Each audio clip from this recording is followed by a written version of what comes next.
tonight's presentation is just, it's a shorter version of the presentation that we did for the board on November 15th, 2021. And this presentation is on our website, the full presentation at that website address. And that was the night where they actually approved the notice for the public hearing, for tonight's public hearing.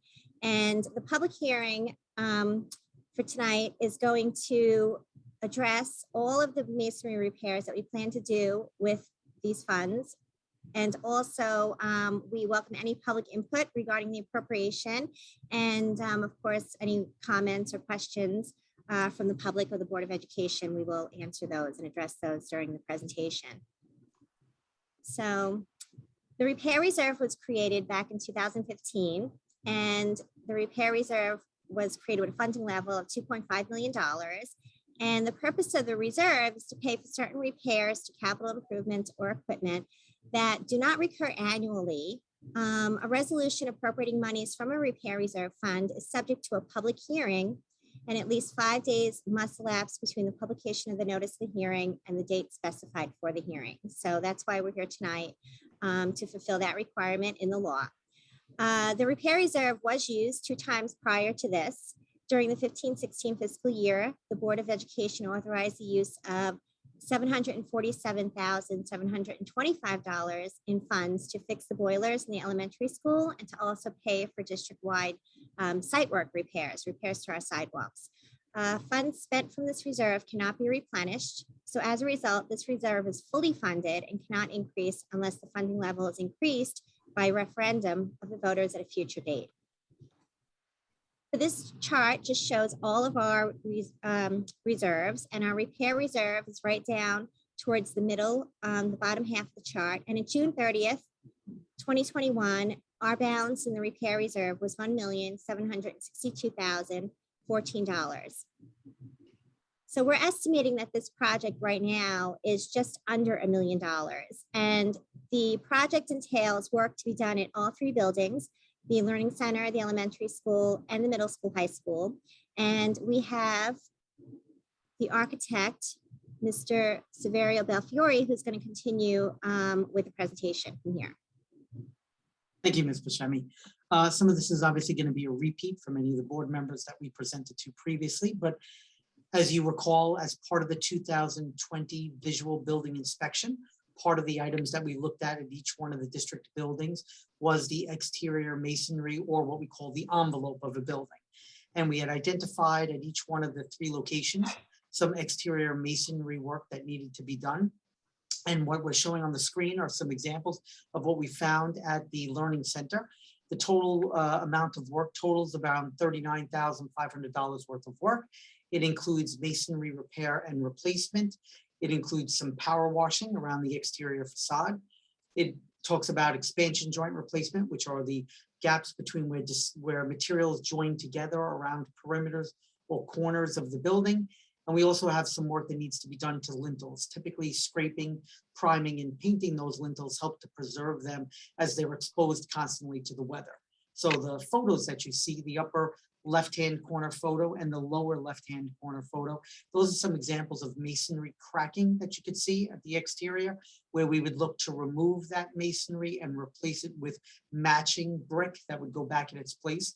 That lower left-hand corner picture, you could also see an example of where a portion of the expansion joint is missing. So that gap that you see between the 2 masonry walls, that'll be readdressed with new backer rod and new caulking, a way of keeping water and moisture from being able to penetrate into the interior of the building. The middle photograph is an example of a steel lintel that you could see. Here, you can see it's a little hard to tell from the photo, but you can see some rusting around that lintel and some caulk joints that have opened up at the top of the lintels. All of the lintels that we've identified that need to be addressed will be addressed as part of the work. They'll go in, they'll scrape, they'll prime, and they'll paint that with a rust inhibiting paint to prolong the life of the lintel. The lintel is actually the structural component that sits over the window head or any other opening that helps support the masonry above it. You could also see in that lower right-hand corner an example of where there's some efflorescence, which is that white marks that you see on the exterior wall. That's typically common in masonry construction.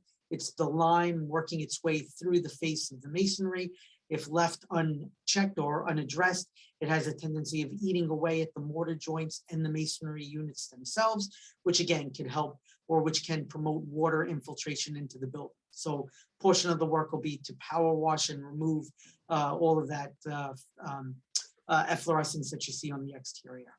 So Sag Harbor Learning Center, about $39,000. Over at the elementary school, again, very similar in the scope of work that you're going to see. Here we do have some balustrade replacement. Those are your upper left-hand corner picture.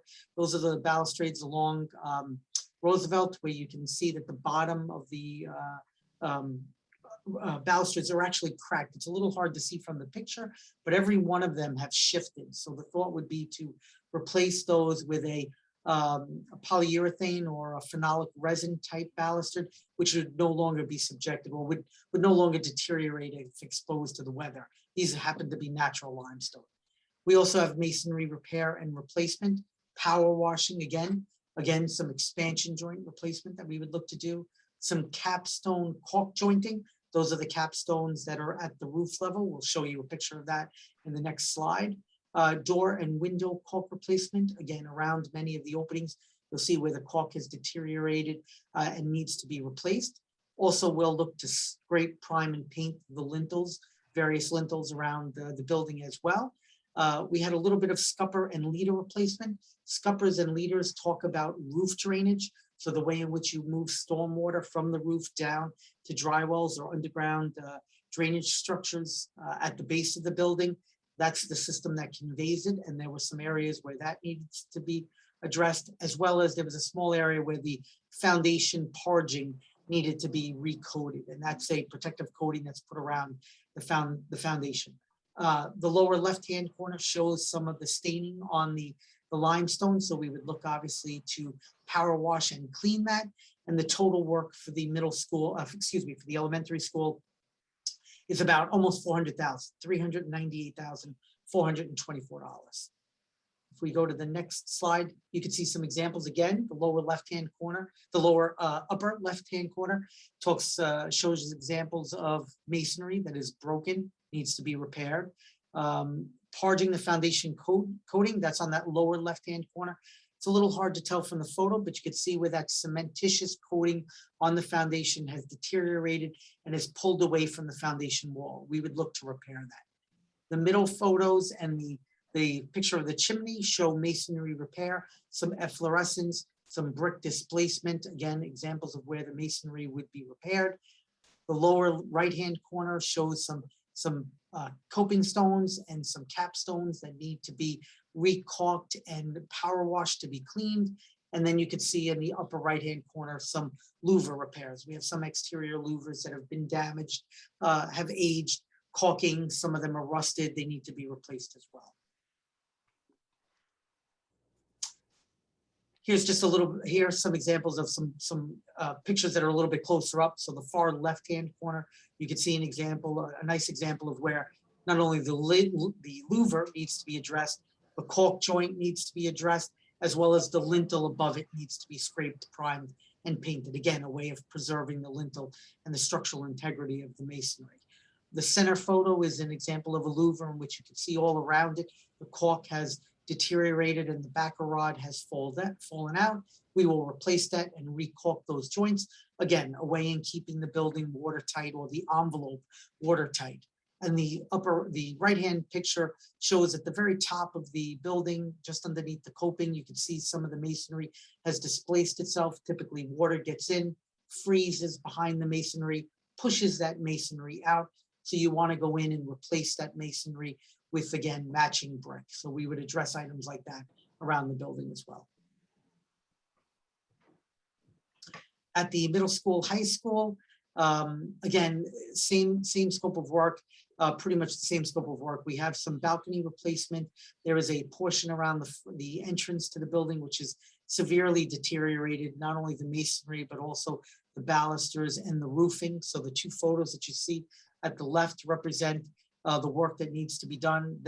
All of that balustrade and railing will be removed and replaced and or rebuilt. All of the masonry will be taken down and rebuilt, and the roofing, the EPDM roofing membrane will also be removed and replaced. There is leaking in the adjoining classrooms that butt up against that space. So it's important, again, to replace this to stop any future deterioration or damage to the interior of the building.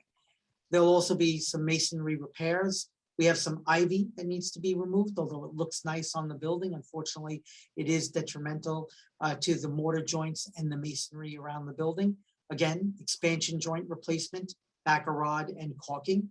Capstone joint coping. Again, what we would do is the caulking joints between the capstones at the roof level has also deteriorated. That will be replaced. We have some door and window caulking that needs to be done. Again, you'll see examples of priming and painting some of the lintels and door frames and louver replacement. We also have painting some of the metal panels along the middle school. The lower panels, they're starting to rust and deteriorate, so we would look to repaint those. And again, some power washing around the building. Again, getting rid of that efflorescence that you see around the building. Total amount of work for the high school, middle school, just over $517,000 for that portion of the work. The next slide shows some blow-ups again, or some close-ups of some of the work that needs to be done. The ivy removal, as I discussed in the upper left-hand corner, mason repairs in the lower left-hand corner, some capstone repair. You can see where the caulking has been has fallen out, needs to be replaced. Masonry repair, that lower center picture, a little hard to tell, but some of the brick are displaced. We would look to remove those bricks and replace them. Some masonry repair in the upper right-hand corner. You can see where the masonry is starting to, the joints have deteriorated and the joints are open, allowing water to come in. So we would look to replace that and put new mortar in. And again, you can see the staining on the capstone.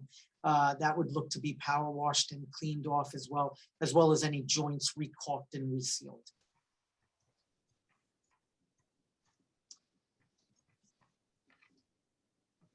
You're muted, Jennifer. You're muted, Jennifer. Okay, sorry. Thank you, Severio. So let me continue. And so I'm just going to go through what the balance in the reserve would be after this project. So with the voter authorization and the full funding, we start out with the $2,500,000.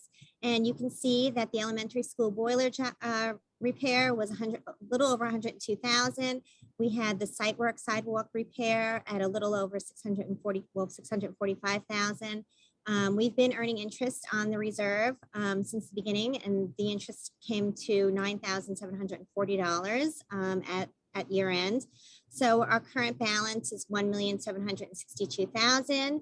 After this project, we are projecting that the balance will then go down to $806,285. And we hope that we will go out to bid in early spring, and a contract will be awarded to the lowest responsible bidder shortly afterwards, and the work will be completed during the summer of 2022.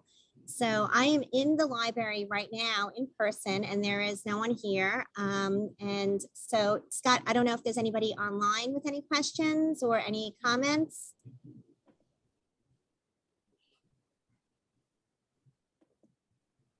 I'm gonna check now. Hold on.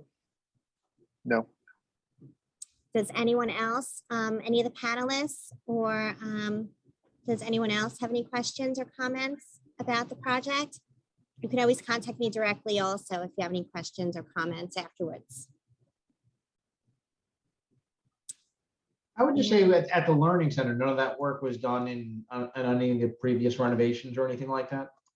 Just as a question. No, there was a pretty extensive amount of interior renovation that was done at the Learning Center, and there was some exterior site work that was done, and a little portion of the retaining wall, as you guys well know, was also done. But as far as the exterior masonry, it did not look like it had been addressed. So that's what we would look to correct as part of this project.